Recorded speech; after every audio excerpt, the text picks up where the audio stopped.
रोजी देगा।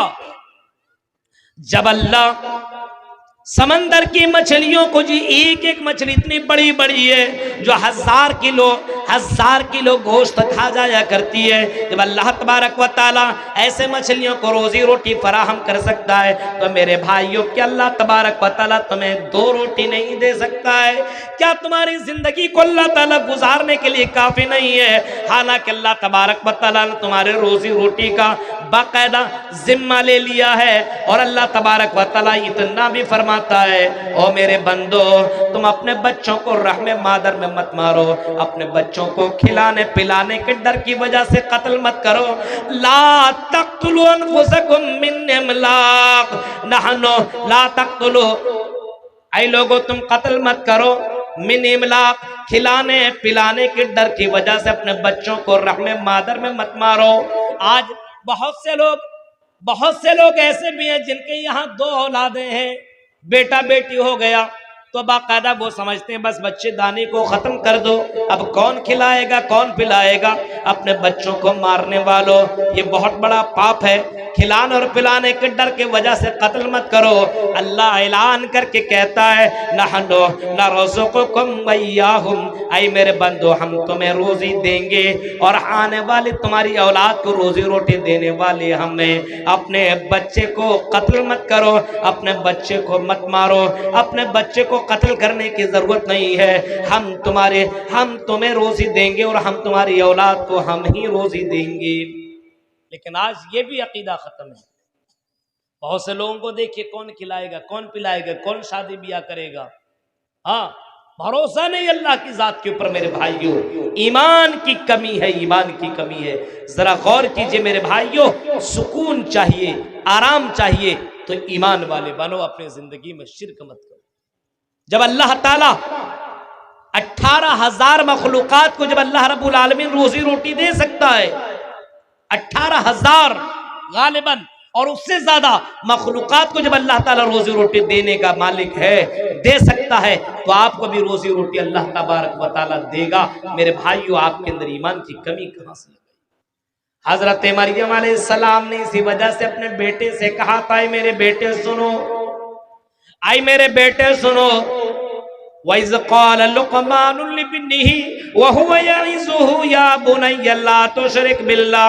हजरत लुक़मान अलैहिस्सलाम अपने बेटे से नसीहत करते हुए कह रहे हैं और अपने बेटे को प्यार से कह रहे हैं, और मेरे बेटे एक बात मैं तुम्हें कह रहा हूँ, आई मेरे बेटे सुनो, या बुनय्या ला तुशरिक बिल्लाह, आई मेरे बेटे शिर्क मत करना, आई मेरे बेटे अल्लाह के साथ किसी को शरीक मत करना।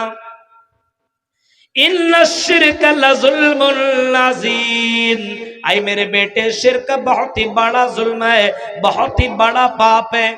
नबी अकरम से जब सवाल किया गया, पूछा गया अल्लाह के नबी से, आई अल्लाह के नबी बताइए, युज़्ज़म्बि आज़म इंदल्लाह, अल्लाह के नजर में सबसे बड़ा पाप कौन सा है, सबसे बड़ा गुनाह कौन सा है, सबसे बड़ा जुर्म अल्लाह की नजर में कौन सा है? तो अल्लाह के नबी ने जवाब दिया था, और अल्लाह के नबी ने फरमाया था, अंता जाला लिल्लाहि निद्दन व हुवा खलक़का, सबसे बड़ा पाप और सबसे बड़ा गुनाह ये है कि तुम अल्लाह के साथ किसी को शरीक करो, अल्लाह के साथ किसी को पार्टनर बनाओ। बेटा बेटी देने वाला ये, बेटा बेटी देने वाला वो, बेटा बेटी का मालिक ये, इज्जत और जिल्लत का मालिक ये, तो इज्जत और जिल्लत का मालिक वो। मेरे भाइयों, ये बहुत ही बड़ा शिर्क है और बहुत ही बड़ा गुनाह है, और इसी गुनाह से रोकने के लिए अल्लाह तबारक व तआला ने नबियों को दुनिया के अंदर भेजा, रसूलों को दुनिया के अंदर भेजा। वलक़द बअसना फी कुल्लि उम्मतिन रसूलन अन इअ्बुदुल्लाह वज्तनिबुत तागूत, हमने रसूलों को, पैगंबरों को दुनिया के अंदर इसी मकसद से भेजा है कि लोगों को बता दिया जाए इबादत में किसी को शरीक न किया जाए, वज्तनिबुत तागूत, और अपने आप को लोग बचाएं शिर्क से, अपने आप को बचाएं शिर्क से, क्योंकि अल्लाह के नजर में ये शिर्क बहुत ही बड़ा गुनाह है। हजरत अबू ज़र गफ्फारी या हजरत मुआज़ इब्न जबल ने जब अल्लाह के नबी से सवाल किया था कि अल्लाह के नबी ये बताइए, अगर कोई आदमी हमें पकड़ ले और हमें मारने लगे, कत्ल करने लगे और ये कहने लगे सजदा करो, तो अल्लाह के नबी बताइए हम क्या करें? क्या हम अल्लाह के अलावा छोड़ करके किसी के सामने सजदा करें? तो अल्लाह के नबी ने जवाब दिया तो नहीं। आई माज इब्न जबल इन कुतिलता औ हुर्रिकता, आई माज तुम्हें कत्ल भी कर दिया जाए, तुम्हें बोटी बोटी भी कर दिया जाए, आई माज तुम अल्लाह के साथ किसी को शरीक मत करना। आज हमारे यहाँ बेटा पैदा हुआ, अभी माँ के पेट से निकला ही है, 2-4 महीना का हुआ, चलने के काबिल हुआ नहीं, गर्दन के ऊपर ताबीज डाल दिया। पूछो क्यों डाला? टीका लगा दे। बहुत से बच्चों को मैंने देखा है यहाँ पे टीका लगाते हुए, बहुत से बच्चों के गर्दन के अंदर ताबीज लटकाते हुए, बहुत से लोगों को मैंने देखा है। ये कौन कर रहा है? मर्द नहीं करते, ये औरतें करती है। इनको भूत से और डाइन से बहुत डर है। ये भूत और डाइन क्या करे? कुछ नहीं। ला तुशरिक बिल्लाह, अल्लाह के साथ किसी को शरीक मत करना। अगर सुकून चाहिए, आराम चाहिए अपनी जिंदगी में, अगर खुश रहना चाहते हो तो अल्लाह के ऊपर जैसा ईमान लाना चाहिए वैसे ईमान लाओ। सहाबा ने अल्लाह की जात के ऊपर जैसा ईमान लाया था वैसा ईमान लाओगे तो कामयाब हो जाओगे। फ़इन आमनु बिमिस्लि मा आमनतुम बि फ़क़द इह्तदौ, जिस तरीके से सहाबा ने ईमान लाया वैसे तुम ईमान लाओ, हाँ कामयाब हो जाओगे। मेरे भाइयों, सहाबा का ईमान जरा देखो तो मेरे भाइयों ताज्जुब करेंगे, गौर करेंगे। सहाबा का ईमान इतना जबरदस्त है, इतना जबरदस्त है। जब ईमान सहाबा ने ले आया, बहुत से सहाबी ऐसे गुजरे, हालांकि हजरत उमर फारूक बाकायदा ऐलान करके कहते हैं लोगों सुनो, ये हजर अस्वद जिसको हम बोसा लेते हैं, चूमते हैं, ये मत समझना कि ये हजर अस्वद हमें फायदा पहुंचा, हमें फायदा पहुंचा सकती है, ये नुकसान। ये अल्लाह के नबी का ये हुक्म है, ये सुन्नत है, इसी वजह से हम इस हजर अस्वद को हम बोसा लिया करते हैं। ये हजर अस्वद इस काबिल नहीं है, ये हमें नफा नुकसान पहुंचाने के लायक नहीं है। बाकायदा हजरत उमर फारूक ऐलान करके लोगों में कह रहे हैं। और एक हजरत उमर फारूक के वो पोते, हजरत उमर फारूक का बेटा अब्दुल्ला और उनका बेटा सालिम बिन अब्दुल्ला, सालिम जो खाना काबा का तवाफ कर रहे हैं, तवाफ करते करते उसी दौरान मरवान भी उसी खाने काबा का तवाफ कर रहा था। और तवाफ करते करते उसकी नजर जब सालिम बिन अब्दुल्ला के ऊपर पड़ी तो सालिम बिन अब्दुल्ला के पास जाकर के कहता है, ओ सालिम बिन अब्दुल्ला, ये तुम्हारे कपड़े फटे पुराने, ये तुम्हारा जूता बिल्कुल पुराना हो चुका है।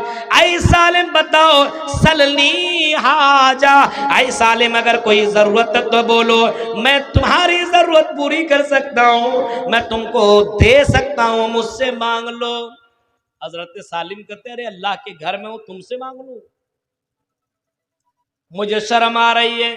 इन्नी लस्तही मिनल्लाहि अन यसला फी बैती गैरा, मैं अल्लाह के घर में होते हुए किसी और से मांगू, ये तो मुझे शर्म सी आ रही है, मुझे बेकार लग रहा है कि अल्लाह के घर में हो, खाना काबा में हो, मस्जिद हराम के अंदर हो, और इस मस्जिद हराम के अंदर होते हुए, अल्लाह के घर में होते हुए मैं किसी और के सामने अपना हाथ फैलाऊं। कहा कि मुझे जानते नहीं हो, मैं मरवान बिन हकम हूँ, मैं खलीफतुल मुस्लिमीन हूँ, मैं गवर्नर हूँ, मैं तुम्हारा बॉस हूँ, मैं तुम्हें कुछ दे भी सकता हूँ, मुझसे मांग लो। कहा कि अल्लाह के घर में होते हुए मैं किसी और से सवाल नहीं कर सकता। अच्छा, नहीं मांग सकते? नहीं।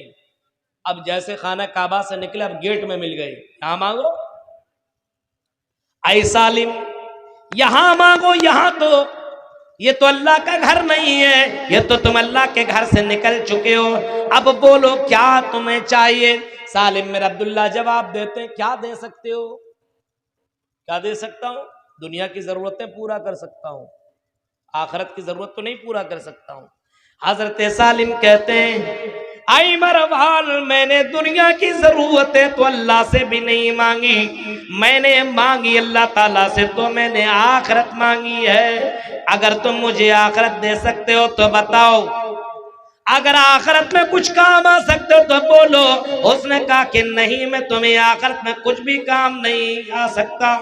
हजरत सालिम कहते हैं, जब मैंने उससे दुनिया नहीं मांगी जो पूरी दुनिया का मालिक है, तो तुमसे क्या मांगू, मैंने उससे आखिरत मांगी है। मेरे प्यारे साथियों, अकीदा ईमान कितना मजबूत था कि लोग उसको कहा करते थे हमसे ले लो, लेकिन लेने के लिए तैयार नहीं रहते थे। और उनको भरोसा अल्लाह की जात के ऊपर था कि इज्जत और जिल्लत देने का मालिक अल्लाह ताला है, रोजी रोटी देने वाली जात अल्लाह ताला की है। इस वजह से अल्लाह को छोड़ करके किसी और से मांगने की जरूरत नहीं है।